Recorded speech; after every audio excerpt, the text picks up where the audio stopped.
Model question paper 5 question number 1 সঠিক উত্তরটি নির্বাচন করো। যে কোনো চারটি করতে বলেছে। একের প্রশ্ন, উষ্ণতা বৃদ্ধির পরিমাণ যদি দ্বিগুণ হয় তবে বস্তুর নেওয়া তাপের পরিমাণ কোনটা হবে? উত্তর সি এরটা, কারণ দ্বিগুণ হবে। কারণ বস্তুর উষ্ণতা যদি দ্বিগুণ বৃদ্ধি করতে হয় তাহলে তাপের পরিমাণটাও দ্বিগুণ হবে। কোশ্চেন নম্বর 2 জলের বাষ্পীভবনের লীন তাপ উত্তর হবে 537 ক্যালোরি, অর্থাৎ বিয়ের উত্তরটা হবে। কোশ্চেন নম্বর 3 ক্লোরিন 1735 পরমাণু ক্রমাঙ্ক ও নিউট্রন সংখ্যার মান কোনটা? এক্ষেত্রে তোমরা মনে রাখবে পরমাণু ক্রমাঙ্ক হচ্ছে 17টা আর নিউট্রন সংখ্যা হচ্ছে 35 থেকে 17 বিয়োগ করলে 18 হবে, অর্থাৎ উত্তর হবে কোনটা? এটা 17 18। Question number IV zinc Zn+2 ও ফসফেট মূলক দিয়ে গঠিত যৌগের সংকেত হবে কোনটা? এক্ষেত্রে তোমরা একটু খেয়াল করো। দেখো জেডেনের যোজ্যতা 2 লিখেছি, ফসফেট মূলকের যোজ্যতা 3 লিখেছি। তাহলে ফসফেট মূলকের 3টা কোথায় উঠছে? জেডেনের ঘাড়ে উঠছে, আর জেডেনের 2টা ফসফেটের ঘাড়ে আসছে। তাহলে আমরা সংকেতটা কত লিখব? Zn3PO4 2।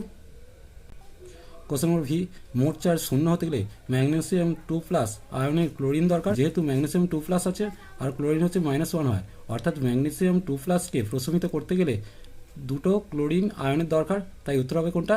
এটা 2টি। 2 দাগ নিচের প্রশ্নগুলি উত্তর দাও।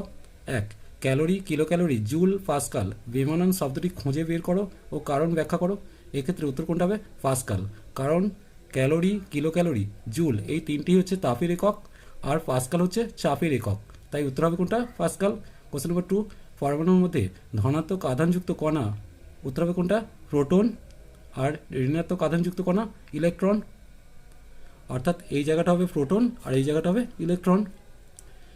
কোশ্চেন নম্বর 3 একটি এক পরমাণু অ্যানায়নের সংকেত লেখো যার চার্জ হচ্ছে -1। এক্ষেত্রে উত্তর কী হবে? Chloride Cl-। Question number IV ঘনীভবনের সময় লীন তাপ গৃহীত হয় না বর্জিত হয়? এক্ষেত্রে উত্তর হবে ঘনীভবনের সময় লীন তাপ বর্জিত হয়, কারণ বাষ্প তাপ বর্জন করে জলে পরিণত হয়, অর্থাৎ ঘনীভবনের সময় লীন তাপ বর্জিত হয়।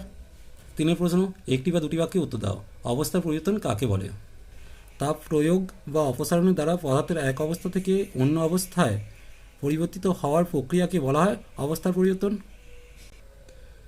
2 দাগের প্রশ্ন দেখো, একটি বস্তুর উষ্ণতাপ 56 ডিগ্রি F থেকে 66.8 ডিগ্রি ফারেনহাইট হলো। দেখো 66.8 থেকে 56 ডিগ্রি ফারেনহাইটটা বিয়োগ করেছি, কত পেয়েছি? 10.8 ডিগ্রি ফারেনহাইট। এখন সেলসিয়াস স্কেলে উষ্ণতা বৃদ্ধি কতটা হবে? না 5/9। এখন সেলসিয়াস স্কেলে উষ্ণতা বৃদ্ধি সমান কত লিখব? 5/9 গুণিত 10.8 ডিগ্রি সেলসিয়াস। 9 দিয়ে 10.8কে কেটে কত পেলাম? 1.2 সমান দিয়ে কত পেলাম? 6.0 ডিগ্রি সেলসিয়াস সমান 6 ডিগ্রি সেলসিয়াস। সমতা বিধান করতে বলেছে। কিউপ্রিক নাইট্রেট থেকে cupric oxide, nitrogen dioxide, oxygen, আর বিয়েরটা দেখো NH3 প্লাস Cl2 থেকে N2 NH4Cl।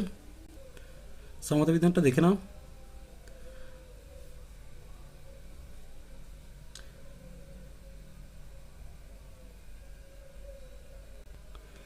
চিত্রটি থেকে ইলেকট্রন, প্রোটন ও নিউট্রন কণার সংখ্যা নির্ণয় করো। এক্ষেত্রে ছবিটার দিকে তাকাও। এখানে ইলেকট্রন কটা হবে? 6টা হবে। প্রোটন কটা হবে?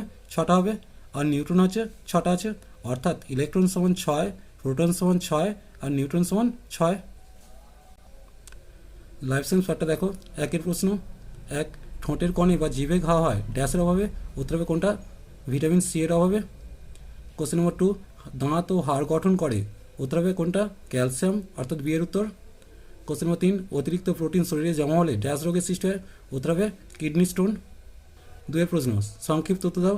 রক্তনালীর গায়ে লিপিড জমে তার ব্যাস কমে গেলে কোন অঙ্গের নানা সমস্যা হয়? উত্তর হবে হৃৎপিণ্ডের নানা সমস্যা হবে। 2 প্রশ্ন বিসদৃশ্য শব্দটি খুঁজে বের করো। Vitamin A, vitamin C, vitamin E আর ভিটামিন কে। এক্ষেত্রে বিসদৃশ্য কোনটা হবে? Vitamin C. কোশ্চেন নম্বর 3 বাম স্তম্ভের সঙ্গে ডান স্তম্ভ মিলিয়ে লেখো। গয়টার উত্তর হবে বিয়েরটা, আয়োডিনের অভাব। 2 স্কারভি, এক্ষেত্রে উত্তর কোনটা হবে? ভিটামিন সি এর অভাব, অর্থাৎ গয়টারের সাথে আয়োডিনের অভাব আর স্কারভির সাথে ভিটামিন সি এর অভাব।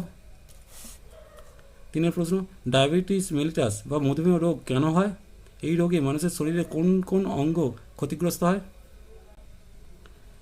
শরীরে গ্লুকোজ ঢুকতে না পারার জন্য ডায়াবেটিস মেলিটাস বা মধুমেহ হয়? এই রোগে মানুষের শরীরের হৃৎপিণ্ড, বৃক্ক, চোখ ও পা ক্ষতিগ্রস্ত হয়। কোশ্চেন নম্বর 2, লিপিডের একটি উদ্ভিজ্জ ও একটি প্রাণীজ উৎসের নাম লেখো। লিপিডের একটি উদ্ভিজ্জ উৎস হলো নারকেল ও প্রাণীজ উৎস হলো ঘি।